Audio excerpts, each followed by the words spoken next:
لوگوں سے عزتیں تلاش کرتے ہو تو وہ کیا تمہیں عزت دیں گے؟ وہ تو کل اچھا کہتے ہیں، پرسوں برا کہنے لگ جاتے ہیں۔ لوگوں کے سامنے گڈ بک میں آنا چاہو گے تو وہ تو سویرے تمہارے بارے میں کچھ کہیں گے، شام کچھ اور کہیں گے۔ اپنی روحانی زندگی آباد کریں، اپنے مسلح کو وقت دیں، اور دنیا سے چھپ کر، اس موبائل کو بند کر کے، اور اپنے آپ سے بھی چھپ کے اور تنہا ہو کے، چھپا کے سارا کچھ اپنے آنسو اپنے رب کی بارگاہ میں پیش کریں، اس کے حضور حاضری دیں۔ سنو نا ترمذی کی حدیث، اور اسے یاد رکھنا، نبی پاک علیہ السلام نے فرمایا اپنے دکھ لوگوں کے سامنے نہ بیان کرنا، سیٹھوں نوابوں کو نہ بتاتے پھرنا، دنیا داروں کے سامنے جا کے نہ رونا کہ میں تکلیف میں ہوں۔ فرمایا اگر دنیا داروں کو دکھ بتاؤ گے رب تمہیں کبھی غنی نہیں کرے گا۔ اور لوگ ہیں کہ الٹا مذاق اڑائیں گے آپ کی، جس سے بڑی پکی یاری ہے نا، پکی، وہ تب تک پکی ہے جب تک آپ نے 50,000 مانگا نہیں، اور جس وقت آپ نے کہہ دیا کہ میں مجبور ہوں میری مدد کر، تو پھر ختم ہو گئی دوستی۔ لوگوں کے تعلقات آپ کے ساتھ تب تک ہیں جب تک آپ ان سے کوئی ضرورت وابستہ نہیں کرتے۔ کریم محبوب فرمانے لگے بندوں کے سامنے دکھ نہ بیان کرنا، اللہ تجھے کبھی غنی نہیں کرے گا۔ تو اپنے دکھ اپنے رب کو بتا، تو دعائیں مانگ، تو اس کی بارگاہ میں حاضر ہو، تو اس کے حضور عرض کر۔ فرمایا اپنے دکھ اپنے رب کو بتا، وہ جلدی کرے یا دیر سے کرے تجھے ساری دنیا سے بے نیاز کر دے گا، تجھے کسی کا محتاج نہیں رہنے دے گا۔ اپنے مسلح کو، اپنی دعاؤں، ایک بزرگ فرماتے ہیں میں نے دعا مانگنے کا طریقہ اپنی بیوی سے سیکھا،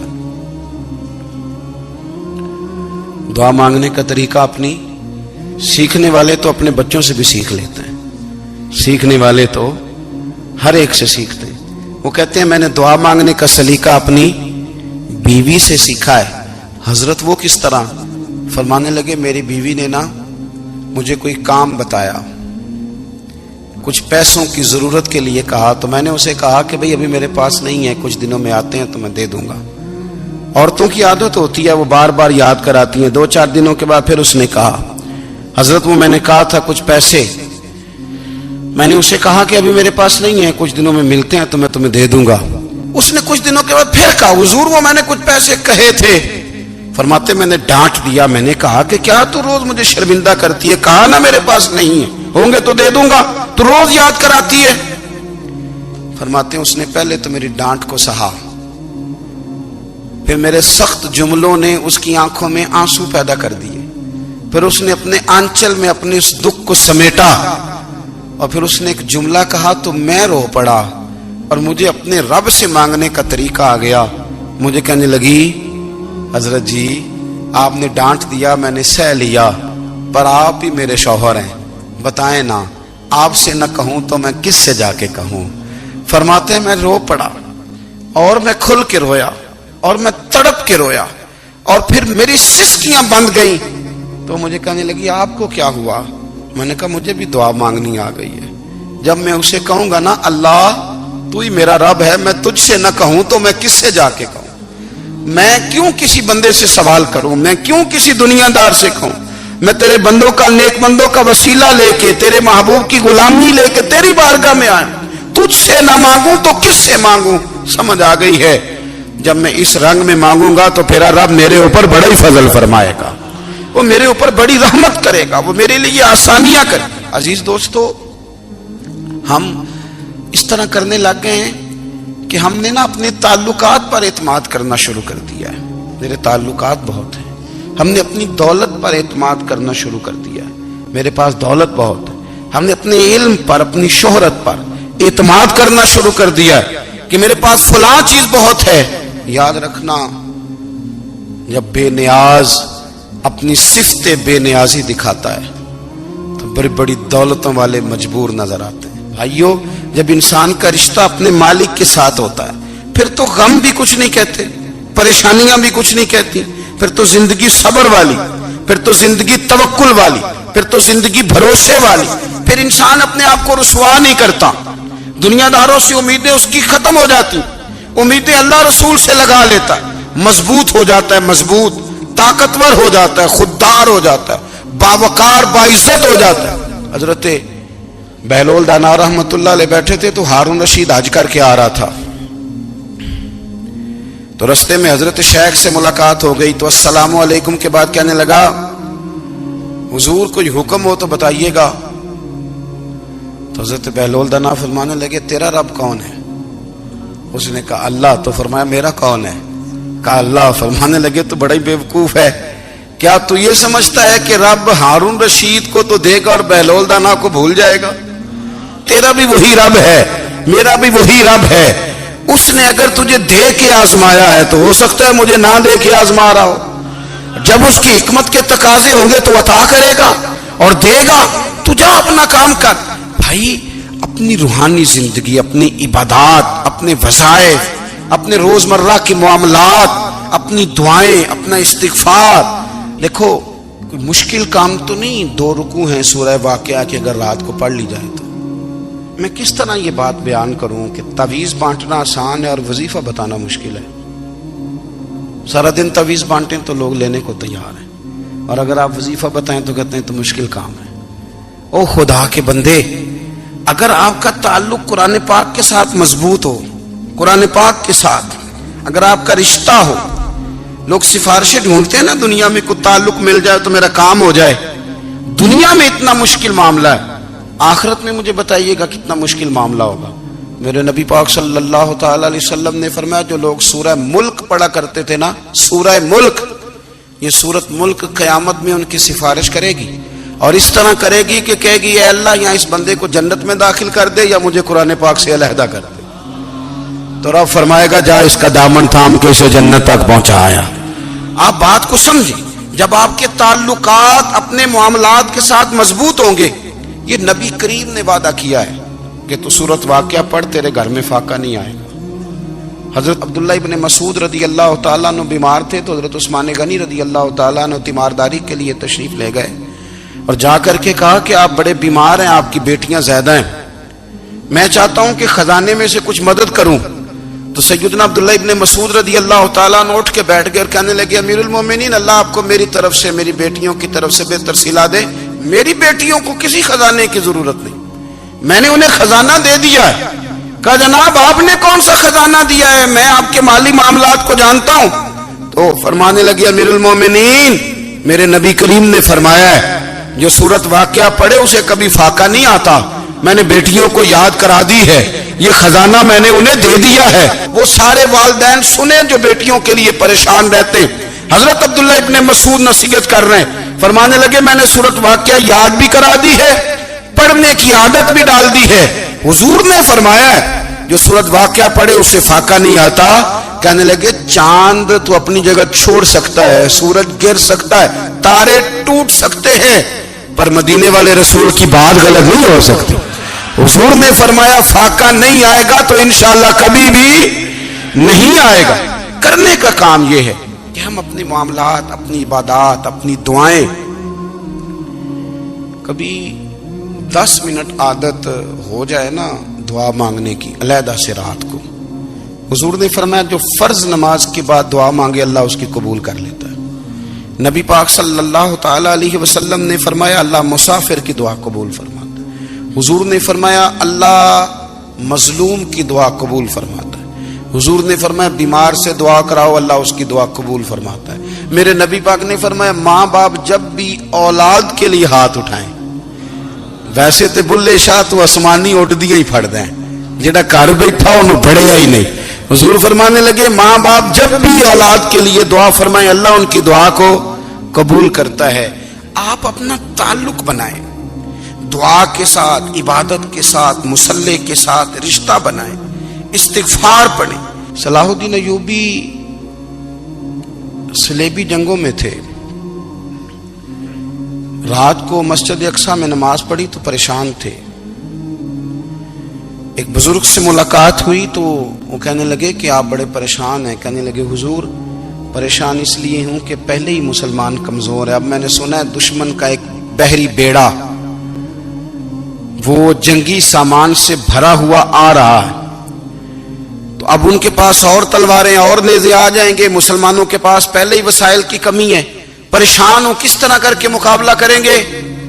یہ بات کہتے ہی صلاح الدین ایوبی نے بزرگوں سے کہا حضور آپ بھی دعا کرنا، دعا کی بڑی طاقت ہے. میرے نبی پاک نے فرمایا دعا مومن کا ہتھیار ہے، دعا مومن کا، دعا مومن کا۔ حضور نے فرمایا تقدیر کو سوائے دعا کے کوئی چیز نہیں بدل سکتی، دعا مومن کا ہتھیار ہے، یہ کافر کے پاس کوئی نہیں، یہ ہتھیار ہے مومن کا۔ اللہ کرے آپ کو سمجھ آئے، پھر سنیں، کئی بار کہہ چکا ہوں یہ ہتھیار ہے۔ کافر کے مقابلے میں جو تیرے پاس سب سے بڑا ہتھیار ہے وہ دعا ہے۔ دعائیں کرانی چھوڑ دی، کرنی چھوڑ دی، لینی چھوڑ دی۔ حضرت سیدنا انس بن مالک رضی اللہ تعالیٰ عنہ فرمایا کرتے تھے میں نے وہ رنگ دیکھا ہے جب حضور دعا مانگتے تھے اور حضور کی مقدس آنکھوں میں آنسو بھی ساتھ ہی بہا کرتے تھے، میں نے وہ انداز دیکھا ہے۔ تو صلاح الدین ایوبی بزرگ سے کہنے لگے آپ بھی دعا کیجیے، اور خود رونے لگے اور سر سجدے میں رکھ کے رونے لگے، اور عشاء سے لے کر فجر تک روئے، خوب روئے۔ صبح وہ بزرگ آئے تو صلاح الدین ایوبی کا خوبصورت اور ہنستا ہوا چہرہ دیکھا، کہنے لگے آپ بڑے خوش ہیں، رات تو میں نے بڑے روتے ہوئے دیکھا تھا۔ تو کہنے لگے حضور وہ جو بحری بیڑا آ رہا تھا نا وہ پانی میں ڈوب گیا ہے، اب وہ نہیں آ رہا، ابھی خبر آئی ہے تو میں بڑا خوش ہوں۔ بزرگ کہنے لگے اٹھ سینے سے لگ اور سن ایک بات، وہ کبھی ناکامی نہیں ہوگی، پر اسی سجن دی مننی ابے دی نہیں مننی۔ وہ پھٹے پہ جو نلائق ہماری طرح کا بیٹھا ہے اس سے مشورہ لینا ہے، والد سے نہیں لینا۔ باپ کے پاس بیٹھیں، اس سے مشورہ لیں۔ میرے ابا جی کسان تھے، میں نے اپنی زندگی میں ڈھیروں چیزیں اپنے باپ سے سیکھی ہیں، درجنوں چیزیں سیکھی ہیں۔ میرے والد بڑے خوددار تھے، مزاج میں عجیب سی خودداری تھی۔ کوئی بندہ کبھی حال پوچھ لیتا تھا نا کہ حالات کس طرح کے ہیں، تو فرماتے تھے بھائی اگر بتانا ہوا تو اپنے اللہ کو بتاؤں گا۔ الحمدللہ بڑا فضل ہے، میں نے ان کے ہاتھوں پہ ہمیشہ چھالے دیکھے، ہمیشہ چھالے، لیکن ان کا ہاتھ کبھی کسی دنیا دار کے سامنے پھیلتا ہوا نہیں دیکھا۔ لوگ مجھے کہتے ہیں آپ کس پیر صاحب کے صاحبزادے ہیں، تو میں کہتا ہوں میں اس پیر کا صاحبزادہ ہوں جس نے محنت کر کے حلال کی کمائی کھائی ساری زندگی۔ یہ لوگ پیر نہیں ہوتے، یہ مرشد نہیں ہوتے، اور میں نے درجنوں چیزیں سیکھی ان سے۔ تو سیکھنے تو بیٹھ، تجھے ہزاروں چیزیں ملیں گی۔ بھائی اپنی زندگی میں ماں باپ کی طرف دیکھو، سب سے ضروری کام ہے انہیں وقت دو۔ اماں کے او بھائی بڑا مشکل ہے دنیا داروں سے تعریف کرانا، اماں دے کول تے ایویں 2 منٹ راتی بھئی نہ آکھی اماں پیر کٹے نہ رضائی جو تیرے گھٹ چھڑا، تے اماں کہندی جا میرا پتر تھکیا آیا ہے تو سو جا کے، میں کدو کام لگی سا، میں کدو حلوا انڈئی سا، جا سو جا کے۔ بس یہ کاروائی ہے، تو نے 2 منٹ کے لیے کہہ دیا، سویرے پورے محلے میں تیری اماں کہے گی اللہ میرے پتر ورگا پتر سارے نو دے، راتی آندا ہے تے مینوں گھٹ کے سوندا ہے، اللہ گھٹیا کوئی نہیں سو ایویں کاروائی پائی سو، لیکن وہ سب کو بتاتی ہے۔ تو بھائی اتنی قیمتی چیز اور تو چھوڑ کے میں ابھی جلسے سے دیر سے آتا تھا نا، اب تو جاتا نہیں زیادہ جگہوں پہ، کوشش کرتا ہوں کہ چلو ماحول کے مطابق، تھوڑا خشک آدمی ہوں تو ہر جگہ سیٹ نہیں ہو پاتا، اس لیے کم جاتا ہوں۔ تو کبھی رات کو آتے تھے نا دیر سے، میری اماں جی شوگر کی مریض تھیں، تو میں چھوٹے بھائی کو فون کرتا تھا کہ اماں جی سو گئے، کہنے سو گئے۔ میں کہتا تھا کہ تو نہ اس طرح کر، نیچے آ جا، 2 بج گئے، وہ شوگر کی مریض ہے، آنکھ کھل جائے نا تو دوبارہ لگتی نہیں بزرگوں کی، تو دروازہ کھول دے، اندر دستک دی تو دقت ہوگی۔ تو میں جوتے اتار کے اندر داخل ہوتا تھا، تو پہلا قدم رکھتا تھا تو میری اماں بول پڑتی تھی پتر آ گئے آ گئے۔ او بھائی تو اس درد کو سمجھنا، کوئی تجھے ملے گا، کوئی ملے گا تجھے ایسا؟ اب میں دور دراز بھی چلا جاتا ہوں، ان کی زندگی میں نہیں جا پایا، کہتے ہم نے نہیں جانا، گھر میں رہنا ہے۔ اس کیف کو سمجھ لے، اس دولت کے قریب ہو جا۔ حضرت ابو ہریرہ رضی اللہ تعالیٰ عنہ فرماتے ہیں میری اماں بوڑھی تھیں، میں ان کی خدمت کرتا تھا۔ باپ کی خدمت اور ماں کی خدمت سب کے حصے میں نہیں آتی، یہ رب جسے محبوب رکھتا ہے اسے یہ موقع عطا کرتا ہے۔ خوش نصیب ہے جسے بوڑھا باپ ملے اور وہ نوکری کرے، خوش قسمت ہے جس کو بیمار ماں ملے اور وہ نوکری کرے۔ حضرت ابو ہریرہ فرماتے ہیں میری اماں بوڑھی تھیں تو ان کا معدہ کمزور ہو گیا تھا، تو میں اٹھا کے پخانہ پیشاب کرتا تھا تو کئی دفعہ میرے اوپر کر دیتی تھی۔ یہ حضرت ابن جوزی علیہ رحمہ نے اس کو لکھا ہے. فرماتے ہیں میرے دل میں خیال آتا تھا کہ میں بڑا خدمت گزار ہوں اپنی ماں کا. ایک دن میں حضرت عمر کے پاس بیٹھا تھا ان کے دور خلافت میں, تو ایک شخص آ گیا. اس شخص نے آ کر کے کہا کہ حضرت عمر سے حضور ایک مسئلہ پوچھنا ہے. فرمایا پوچھو. وہ کہنے لگا حضور میری اماں بوڑھی ہو گئی ہے, بیمار رہتی ہے, مریضہ ہے, مجھے آواز دیتی ہے بیٹے پیشاب آیا ہے, آواز دیتی ہے تو میں اماں کو اٹھاتا ہوں. ابھی میں بیت الخلاء تک واش روم تک جاتا نہیں کہ میری اماں میرے اوپر پیشاب کر دیتی. حضرت عمر سے کہنے لگا حضور بچپن میں اماں پہ پیشاب کرتا تھا, اب اماں میرے اوپر کر دیتی ہے تو حق ادا ہو گیا نا. حضرت ابو ہریرہ کہتے ہیں جب اس نے سوال پوچھا تو میرے بھی کان کھڑے ہو گئے. میں نے کہا یہ تو میرے والا مسئلہ پوچھ رہا ہے, میرے والا مسئلہ پوچھ رہا ہے. میرے پاس ایک دوست جمعہ پڑھنے آتے ہیں بڑی دور سے, مجھے کہنے لگے حضرت صاحب جدوں بھی میں آنا نا تسی میری ہوئی گل چھیڑ دیندے ہو, وہ جو بات ہوتی ہے نا بالکل میری ہوتی ہے. میں نے کہا نہیں یار جو میں کر رہا ہوتا ہوں وہ میری بھی ہوتی ہے, وہ سارے معاشرے کی ہوتی ہے. ہمیں لگتا ہے کہ میری ہو رہی ہے, حالانکہ وہ بات ہماری سب کی مشترکہ ہوتی ہے. سن لیں اور یاد رکھ لیں. حضرت ابو ہریرہ فرماتے ہیں میرے کان کھڑے ہو گئے. میں نے کہا اس نے تو میری بات پوچھنی شروع کر دی. حضرت فاروق اعظم سے کہنے لگا حضور بچپن میں اماں پہ پیشاب کرتا تھا, وہ میرے اوپر کر دیتی ہے تو حق ادا ہو گیا. حضرت عمر کہنے لگے نہیں کوئی نہیں ہوا. اس نے کہا حضور مجھے سمجھائیں, وہ سارے کام جو میں اماں کے ساتھ کرتا تھا اماں میرے ساتھ کرتی ہے تو کیوں نہیں ہوا. حضرت عمر کہنے لگے بھائی پیشاب تو بھی اماں پہ کرتا تھا اور اماں بھی تیرے اوپر کرتی ہے, پر تیری اور تیری ماں کی سوچ میں بڑا فرق ہے. اس نے کہا حضور کس طرح؟ تو کیا جواب ہے سیدنا فاروق اعظم کا, لو کان نبی بعد لکان عمر ابن خطاب. کیا جواب ہے. حضرت عمر فرمانے لگے تیری اور تیری ماں کی سوچ میں بڑا فرق ہے. کہا حضور کس طرح؟ فرمایا جب تیری اماں تیرے اوپر پیشاب کرتی ہے نا تو تو دعا کرتا ہے کہ یا اللہ بوڑھی ہو گئی ہے اسے پردہ دے دے, اور جب تو اپنی اماں پہ پیشاب کرتا تھا تو وہ دعا کرتی تھی یا اللہ میرے لال کو لمبی زندگی عطا فرما. فرمایا یہ تیرا اور اس کا فرق ہے. کہا جب تیری اور تیری ماں کی سوچ میں. اور نبی پاک صلی اللہ علیہ وسلم نے فرمایا ہے جتنے بھی گناہ انسان کرتا ہے نا اللہ کریم سزا کو روک دیتا ہے, قیامت میں سزا دے گا. اور جو ماں باپ کا نافرمان ہے نا اس کو دنیا میں بھی سزا ملے گی. جو ماں باپ کا نافرمان ہے اسے دنیا میں بھی. آپ یقین کریں بچے تھوڑا سا پڑ جاتے ہیں بیچارے تو ماں باپ سے کہتے ہیں ابا جی تسی پرانے دور دے ہو, تو انہوں کی پتہ ہوئے, اور تجھے پتہ ہی نہیں بھائی, تجھے خبر ہی نہیں, یہ پرانے دور کے نہیں, تو بیوقوفوں کے دور کا ہے. تو سمجھ یہ کوئی تعلیم ہے. اکبر الہآبادی نے کہا تھا ہم ایسی لاکھوں کتابیں قابل ضبطی سمجھتے ہیں, ضبط کرنے کو دل کرتا ہے. ہم ایسی لاکھوں کتابیں قابل ضبطی سمجھتے ہیں جن کو پڑھ کے بیٹے باپ کو خبتی سمجھتے ہیں. بات ہے کرنے والی. ماں اور باپ اتنا بڑا درجہ ہے. اور بھائی سن لو اور اس بات کو یاد رکھنا, دنیا میں سیابی ہونے سے بڑی ولایت کوئی نہیں. سارے ولی غوث کتب ابدال مل کے بھی سیابی کے قدموں کی خاک تک کو نہیں پہنچ سکتے.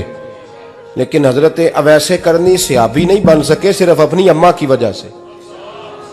پیچھے رہے. محبوب نے فرمایا تو وہاں رہ کے ماں کی نوکری کر, تیرا نبی تجھ سے راضی ہے. اتنا بڑا کام انہوں نے چھوڑ دیا, حضور کی ظاہری زیارت نہیں کر پائے, اور تو کہتا ہے میں فلانے پیر صاحب کے آستانے پہ ہوتا ہوں, اماں بڑے بھائی کے پاس ہوتی ہے, میں جاتا ہوں تنظیموں کے ساتھ جماعتوں کے ساتھ اور اماں فلانے کے ساتھ. یہ کیسی بات ہوئی؟ یہ کس طرح کا مسئلہ ہوا؟ جو تیری ڈیوٹی ہے اس ڈیوٹی کو پہلے ادا کر, نوکری کو پہلے کر, فرائض کا ادائیگی پہلے کر. تو فرض چھوڑ کے نفل کے پیچھے جا رہا ہے, اس کام کو پہلے سر انجام دے.